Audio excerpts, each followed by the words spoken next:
যোৱাকালি ৰাতিও আমি 19 গৰাকী ব্যক্তিক পুছবেক কৰিছোঁ। খুব সম্ভৱ আজিও 9 গৰাকী ব্যক্তিক আমি পুছবেক কৰিম আৰু এইটো অসমত বৰ্তমান চলিব। আৰু কিন্তু এইটো ঠিক যে লাখে লাখে মানুহক পুছবেক কৰাটোতো সম্ভৱ নহয়, কিন্তু যিমান দূৰ সম্ভৱ আমি পুছবেকৰ কাম হাতত লৈছোঁ। NRCত নাম থাকক বা নাথাকক, যদি আমি বুজি পাওঁ যে তেখেত বিদেশী, আমি তেওঁলোকক পুছবেক কৰিম। এইটোৱে বৰ্তমান চৰকাৰৰ নীতি।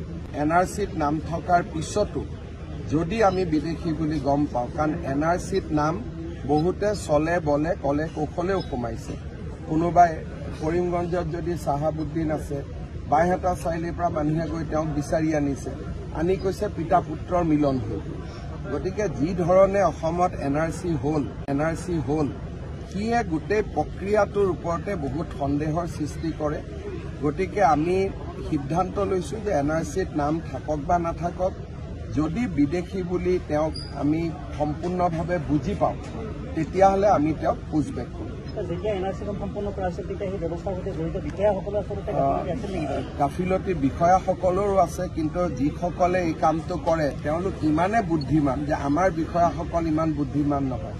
নতুন দিল্লীৰ পৰা হৰ্ষ মণ্ডৰ বুলি এজন বিশেষ ব্যক্তি আহি অসমত 2টা বছৰ কেম্প কৰি লৈছে। বহুকেইজন ডেকা যুৱকক আমেৰিকা আৰু ইংলেণ্ডত পঢ়ুৱাই লৈ আহিছিল অকল NRCখনত কেনেকে NRCখন বেয়া কৰিব পাৰি। এই ধৰণৰ ষড়যন্ত্ৰবিলাক আমি সেই সময়ত গম পোৱা নাছিলোঁ, আমিতো সাধাৰণভাৱে লৈছিলোঁ।